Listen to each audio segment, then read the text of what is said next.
ಕಲ್ಪಾಸ್ ಚಾನಲ್ಗೆ ಎಲ್ಲರಿಗೂ ಸ್ವಾಗತ. ನಾನಿವತ್ತು ಅವರೆಕಾಳಿಂದ ಉಸ್ಲಿ ಮಾಡ್ತಾಯಿದ್ದೀನಿ. ತುಂಬ ಟೇಸ್ಟಿಯಾಗಿರುತ್ತೆ. ಯಾವ ರೀತಿ ಮಾಡೋದು ಅಂತ ನೋಡ್ಕೊಳ್ಳೋಣ ಬನ್ನಿ. ಗ್ಯಾಸ್ ಮೇಲೆ ಒಂದು ಕುಕ್ಕರ್ ಇಟ್ಕೊಂಡಿದ್ದೀನಿ. 3 ಟೇಬಲ್ ಸ್ಪೂನಿನಷ್ಟು ಎಣ್ಣೆ ಹಾಕ್ಕೊಳ್ತಾ ಇದ್ದೀನಿ. ಅರ್ಧ ಟೀ ಸ್ಪೂನ್ ಸಾಸಿವೆ ಹಾಕಿದ್ದೀನಿ. ಸಾಸಿವೆ ಸಿಡಿಬೇಕು, ಮೀಡಿಯಮ್ ಫ್ಲೇಮ್ನಲ್ಲೇ ಮಾಡ್ಕೊಳ್ಳಿ ಎಲ್ಲ. ಜೀರಿಗೆ ಅರ್ಧ ಟೀ ಸ್ಪೂನ್ ಹಾಕಿದ್ದೀನಿ. ಎರಡು ಕೂಡ ಸಿಡಿದ ನಂತರ 4 ಈರುಳ್ಳಿ ಹಾಕ್ಕೊಳ್ತಾ ಇದ್ದೀನಿ. ಮೀಡಿಯಮ್ ಸೈಜಿಂದು ಈರುಳ್ಳಿ. ತುಂಬ ಚಿಕ್ಕದಾದರೆ ಜಾಸ್ತಿ ಹಾಕ್ಕೊಳ್ಳಿ, ತುಂಬ ದಪ್ಪದಾದರೆ ಒಂದು 3 ಹಾಕ್ಕೊಳ್ಳಿ. ಕರಿಬೇವು ಸ್ವಲ್ಪ, ಮೆಣಸಿನ್ಕಾಯಿ 8ರಿಂದ 9 ಹಾಕ್ಕೊಂಡಿದ್ದೀನಿ. ನಿಮ್ಮ ಖಾರಕ್ಕೆ ತಕ್ಕ ಹಾಗೆ ಮೆಣಸಿನ್ಕಾಯಿನ ಹಾಕ್ಕೊಳ್ಳಿ. ಈರುಳ್ಳಿ ಸ್ವಲ್ಪ ಟ್ರಾನ್ಸ್ಪರೆಂಟ್ ಆಗೋವರೆಗೆ ಕೈ ಆಡಿಸ್ಕೋಬೇಕು. ನೋಡಿ, ಈ ಥರ ಆಗಬೇಕು ಈರುಳ್ಳಿ ಎಲ್ಲ. ಇಷ್ಟಾದರೆ ಸಾಕು. ಇವಾಗ ಇದಕ್ಕೆ ಅವರೆಕಾಳನ್ನು ಹಾಕ್ಕೊಳ್ತೀನಿ.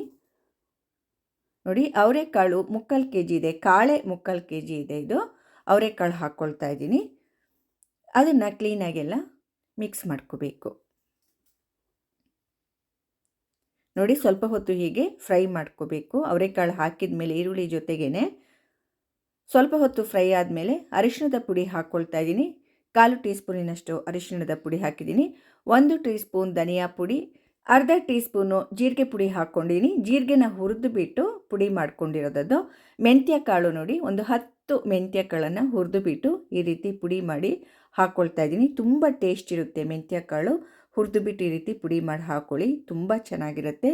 ಈಗ ಪುಡಿಗಳೆಲ್ಲ ಹಾಕಿದ ಮೇಲೆ ಸ್ವಲ್ಪ ಹೊತ್ತು ಈ ರೀತಿಯಾಗಿ ಫ್ರೈ ಮಾಡ್ಕೋಬೇಕು. ಶುಂಠಿ ಬೆಳ್ಳುಳ್ಳಿ ಪೇಸ್ಟು ಒಂದು ಅರ್ಧ ಸ್ಪೂನಿನಷ್ಟು ಹಾಕ್ಕೊಳ್ತಾ ಇದ್ದೀನಿ. ಅದು ಹಾಕಿದ ನಂತರ ಮತ್ತೆ ಎಲ್ಲ ಕ್ಲೀನಾಗಿ ಹಸಿ ವಾಸನೆ ಹೋಗೋ ತನಕ ಫ್ರೈ ಮಾಡ್ಕೊಳ್ತಾ ಇದ್ದೀನಿ ನೋಡಿ.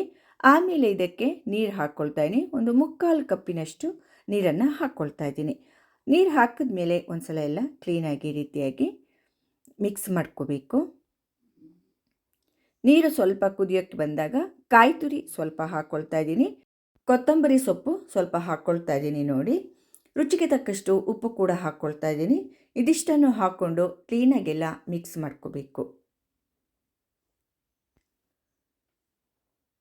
ನೋಡಿ, ಎಲ್ಲ ಕ್ಲೀನಾಗಿ ಮಿಕ್ಸ್ ಮಾಡ್ಕೊಳ್ತಾ ಇದ್ದೀನಿ. ನಾನು ನೀರು ಹಾಕಿದ್ದೀನಲ್ವ, ನೋಡಿ ಈ ಥರ ನೀರಿದೆ. ಸ್ವಲ್ಪ ಹೊತ್ತು ಕೈ ಆಡಿಸಿದ ಮೇಲೆ ಲಿಡ್ನ ಕ್ಲೋಸ್ ಮಾಡ್ತಾ ಇದ್ದೀನಿ. ಕುಕ್ಕರ್ ಲಿಡ್ ಕ್ಲೋಸ್ ಮಾಡಿಬಿಟ್ಟು ವೆಯ್ಟ್ ಹಾಕಿಬಿಟ್ಟು ಒಂದು 4 ವಿಸಲ್ ಆಗಬೇಕು. ಎಳೆ ಕಾಳಾದರೆ ಒಂದು 3 ವಿಸಲ್ ಸಾಕಾಗುತ್ತೆ. ಬಲ್ತಿರೋದಾದರೆ ಒಂದು 4 ವಿಸಲ್ ಆಗಬೇಕು. ಇವಾಗ 4 ವಿಸಲ್ ಆದಮೇಲೆ ಗ್ಯಾಸೆಲ್ಲ ರಿಲೀಸ್ ಆದಮೇಲೆ ತೆಗೆದಿದ್ದೀನಿ ನೋಡಿ. ಮುಚ್ಚಳ ಕರೆಕ್ಟಾಗಿ ಆಗಿದೆ. ಇದು ನೋಡಿ, ಕರೆಕ್ಟಾಗಿ ಆಗಿದೆ. ಒಂದು ಸ್ವಲ್ಪ ನೀರಿನ ಅಂಶ ಇದ್ದರೆ ಅದರಲ್ಲಿ ಅರ್ಧ ಟೇಬಲ್ ಸ್ಪೂನ್ನಷ್ಟು ಅಕ್ಕಿ ಹಿಟ್ಟನ್ನು ಹಾಕ್ಕೊಳ್ತಾ ಇದ್ದೀನಿ. ಈ ರೀತಿ ಹಾಕೋದ್ರಿಂದ ಬೈಂಡಿಂಗ್ ಚೆನ್ನಾಗಿರುತ್ತೆ, ಎಲ್ಲ ಒಂದಕ್ಕೊಂದು ಚೆನ್ನಾಗಿ ಹೊಂದ್ಕೊಳ್ಳುತ್ತೆ.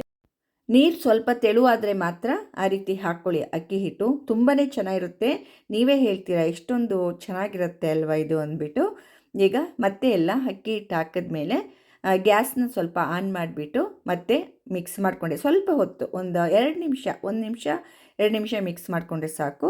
ಆಮೇಲೆ ಗ್ಯಾಸ್ ಸ್ಟವ್ನ ಆಫ್ ಮಾಡಿಬಿಟ್ಟು ನಿಂಬೆಹಣ್ಣು ಅರ್ಧ ಹೋಳನ್ನು ಹಿಂಡ್ಕೊಳ್ತಾ ಇದ್ದೀನಿ. ನಿಂಬೆಹಣ್ಣು ಹಾಕಲೇಬೇಕು, ಹುಸ್ಲಿ ಆದ್ದರಿಂದ ಚೆನ್ನಾಗಿರುತ್ತೆ. ಹಾಕಿದ್ರೆ ಕೊನೆಯಲ್ಲಿ ಬೆಣ್ಣೆ ಹಾಕ್ಕೊಳ್ತಾ ಇದ್ದೀನಿ ನೋಡಿ. ಬೆಣ್ಣೆ ಹಾಕಿದ್ರಂತೂ ಎಂಥ ಟೇಸ್ಟ್ ಇರುತ್ತೆ ಗೊತ್ತಾ. ಇದು ಹುಸ್ಲಿ ತುಂಬಾ ಚೆನ್ನಾಗಿರುತ್ತೆ. ಖಂಡಿತ ಇದೇ ರೀತಿ ಟ್ರೈ ಮಾಡಿ ಎಲ್ಲ. ನಿಜವಾಗ್ಲೂ ಒಂದು ಬೌಲ್ಗೆ ಹಾಕ್ಕೊಂಡು ಹಾಗೆ ತಿಂದುಬಿಡ್ತೀರಾ, ಅಷ್ಟು ಚೆನ್ನಾಗಿರುತ್ತೆ ಇದು. ಈ ಹುಸ್ಲಿ ರೊಟ್ಟಿ, ಚಪಾತಿ, ಆಮೇಲೆ ಊಟದ ಜೊತೆಗೆ ಸೈಡ್ ಡಿಶ್ ಆಗಿ ನೀವು ಯೂಸ್ ಮಾಡ್ಬೋದು. ಇಡ್ಲಿ, ದೋಸೆ, ಪೂರಿ ಪ್ರತಿಯೊಂದಕ್ಕೂ ಚೆನ್ನಾಗಿರುತ್ತೆ.